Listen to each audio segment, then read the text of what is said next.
industrial engineering is not the biggest and prestigious engineering type degree, but it's still a degree. And with that type of degree, whether it might not be high on the totem pole of that field, you would think he would do something else with his life. But anyway, he was recruited to become the manager of the office in Allentown. So he came down from Philly, and he was somewhat local. He was from East Greenville, so that's not far from here. He knew the deal. So yeah, he was just like your typical. He was, I guess, late 80s. He was one of the original hipsters. He was a true, like, college hipster. He wore the turtlenecks. He drove sports cars. He was a college hipster Republican, okay? He definitely wasn't a liberal. We know that. And I wasn't really politically minded at the time. But looking back, that's what he was. He was a hipster Republican. He drove an Audi. He wore like these turtleneck sweaters. He thought he was kind of like a nature boy, Ric Flair, if you will. So I have to confess, I was a young kid, and I kind of in the beginning kissed his ass. I kind of like tried to, get him to like me, or wanted him to be impressed by me. So I would just kind of like suck up to him, and then sometimes I would even get drunk at night and leave drunken messages on his voicemail. So we kind of developed a relationship that way. But the hardcore guys, the hardcore old haggard, rough and tumble salesmen, they didn't like him. They're like Al Mum, who the hell is this college guy coming in here? He thinks he knows it all, a goddamn college guy. So they would go at it. They would definitely go back and forth and have their feuds, have their moments. It was different. In his case, he was in Delaware. He was working in Delaware. He also worked up in Erie, Pennsylvania. But that first fall of '89, when he took over, he brought a bunch of people from the Wilmington, Delaware office to work the police drive. There was some chain-smoking big woman from Wilmington. I forget her name, and she actually was a manager at the offices. But in this case, she was not a manager. She was just one of John Horn's top-level associates, just keeping an eye on things. And she was calling businesses. And that's another thing I do have to get into, the calling of businesses, where they made... Definitely these shows, these drives made a good portion of their money by calling businesses. There was an ad book for each show, and they would just call businesses to solicit advertising space in the books, and they would just send them a bunch of comp tickets. So like a full page ad was $1,000. It might even have been $1,500. Frankly, I don't think there was any like set price. I mean, if some top sales dog wanted to hit somebody up for $3,000 for a full page, and the business was willing to do it, then they definitely would have accepted it. So they definitely made a lot of money on businesses, and I forgot to mention that I myself did try and call businesses a few times, but I was never that good at it. If I did it today, I would probably do better. And it was a straight commission deal. Like people would call businesses during the day, and then they would just maybe call at night where they would get paid a base. So people who called businesses had to produce in order to make it worth their while. So anyway.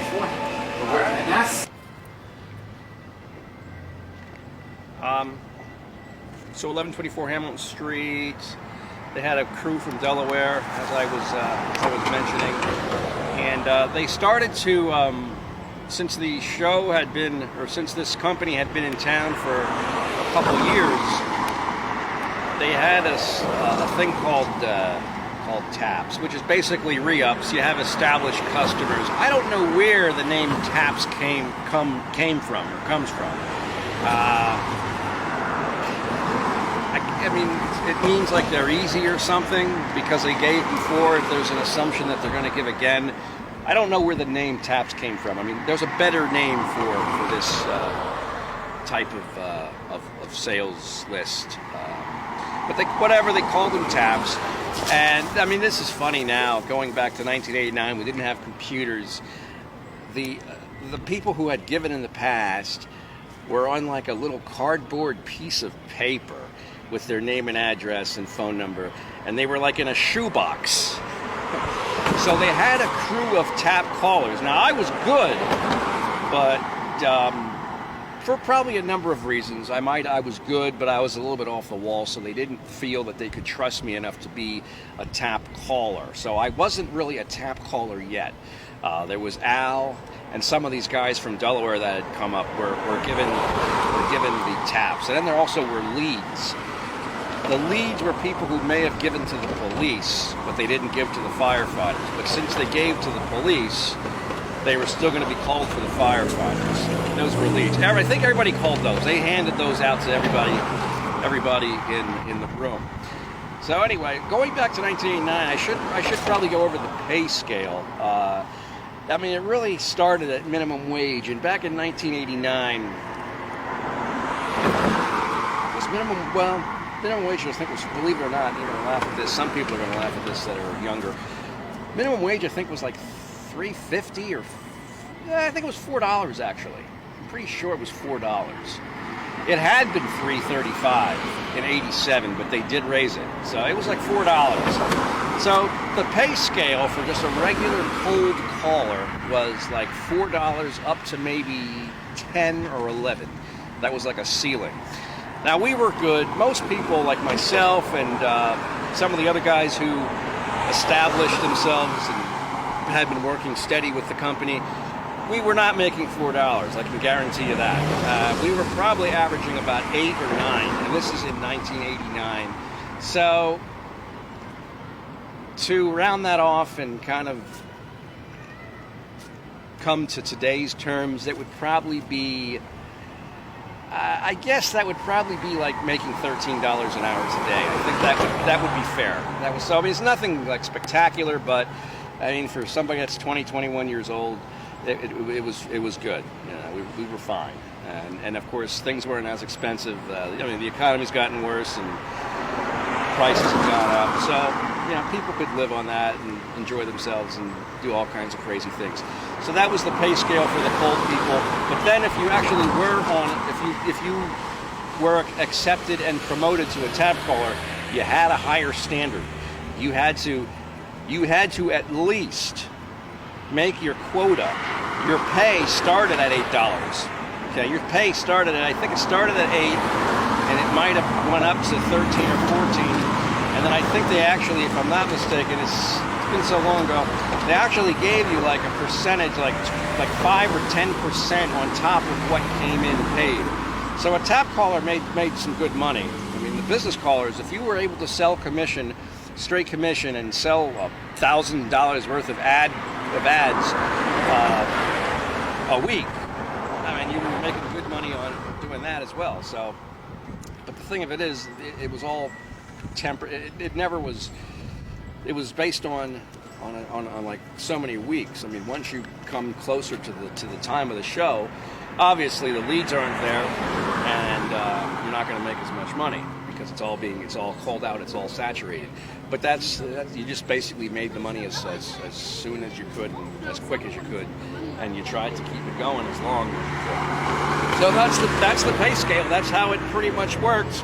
And again, I wasn't a tap caller for quite a while. I'm trying to think. This is the fall of '89, and then that drive ended, and they signed a new contract for the winter. So this became pretty much a full-time, year-round office.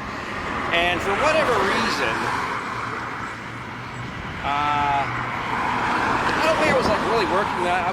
I moved on and I did some other stuff, but I think originally in the winter of 1990, I think I was there working, but then I eventually left for whatever reason. They brought in some guy named Tony Blackson, who was a hustling, black guy from Philly. He was your stereotypical George Jefferson, Red Fox kind of guy. He always came to work in a suit, and he would strut, and he supposedly was a DJ at a strip club. And there's no reason not to believe him. He probably was. He had tons of stories. He fit that whole stereotypical profile. Some people liked him, some people didn't. It definitely was a rift. Some people said the guy's too cocky. He's, he thinks he's this, he thinks he's that, he's not consistent, whatever. There was personality conflicts, I know that. So people left. And maybe we can speak to some of these other people to go into more detail about that. So, yeah, 1990 was the Bethlehem, it was either the firefighters or the FOP. I think it was the firefighters, the Bethlehem firefighters. And they had a magic show at Liberty High School. That was the Tony Blackson era. So, anyway, there were some issues. People quit. People didn't stick around because they didn't like Tony Blackson's personality. So he left. He went up to Massachusetts. That was his baby.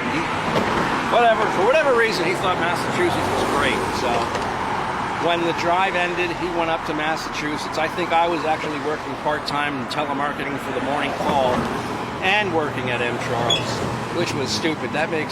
Today, looking back, it's pointless, but back then, at the time, I thought I was doing something smart. I don't know. But that's another story. But Horn came back. When Horn came back, a lot of people that had quit Tony's office came back to work for John Horn again. And I think I might have I didn't get taps then in 1990, actually. I did. That was my first experience with traveling for the company. I was pulled into the office along with somebody else, and we were offered an opportunity to go up to Erie, Pennsylvania, and call quote-unquote taps because they didn't have anybody good in the office. I agreed to do it. The other person did not agree to do it, but then they brought in some other guy named Dennis Mitchell, who was a character in himself. He ran away with the m.charles circus. I think he did, for a few months, and he came back. We had an offer to go up to Erie, and we both gladly accepted. And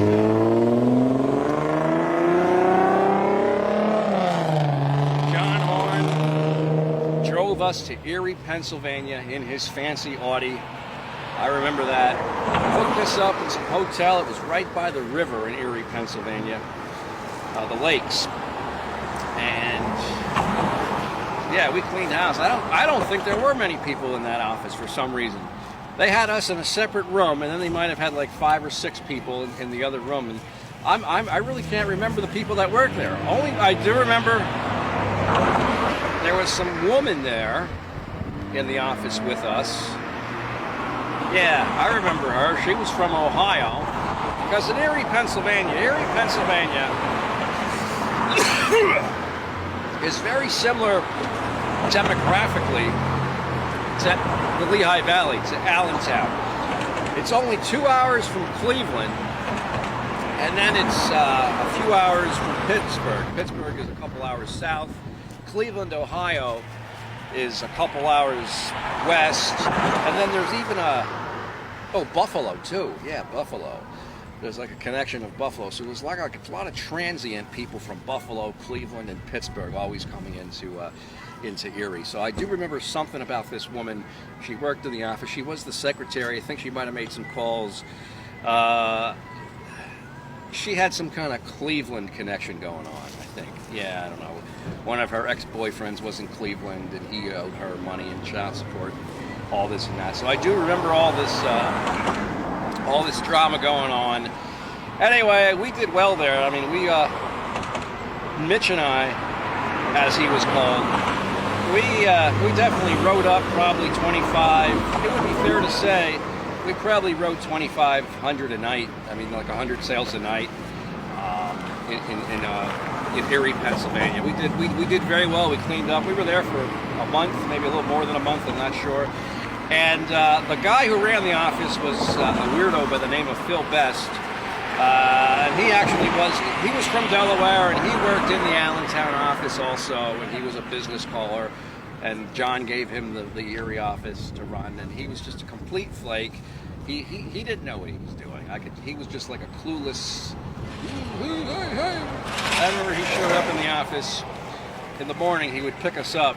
He lived right across from us. He would pick us up with like a big thing of ring balloon. I mean, it was absurd. Oh guys, we ready to go? Top of the morning to you. So the guy was nuts, but we persevered. It was a good time in Erie, Pennsylvania, and I think doing that gig in Erie, Pennsylvania kind of really officially solidified me as a top dog in the telemarketing m.charles productions community. I guess before, even though I did well, people were still kind of suspicious, but when I went to Erie, Pennsylvania, and I did that, they were like, this guy's good, and we can start sending him other places. I did go to Philly for a little bit, the Philly office, Upper Darby, but mostly pretty much stayed in Allentown. But for some reason, I don't know how it was. I guess I was still working for the Morning Call or whatever. I'm not sure how this worked, but I was working for m.charles and working for Morning Call at the same time. That whole part is kind of sketchy. So I don't know. But that's the way it was, and there's more to tell. There's more stories, and that's it for now. We're going to try and interview some people and get more things cleared up, filled in, and that's it next time.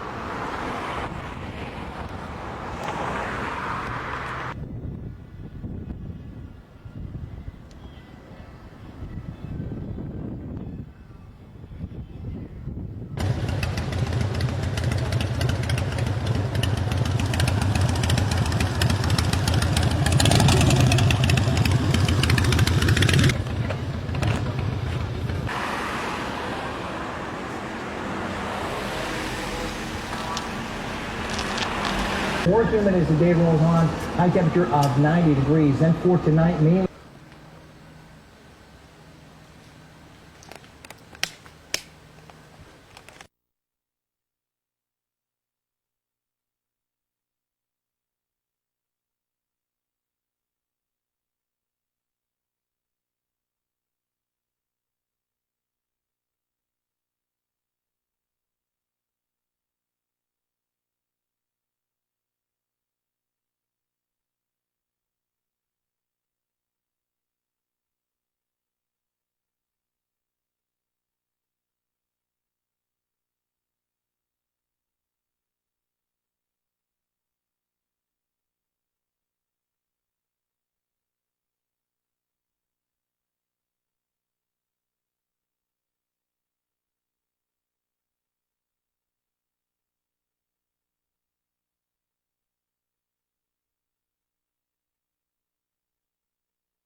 Oh, was that yellow icon blinking? Yeah. Oh, that just means the tape.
Garbage Fest, everybody.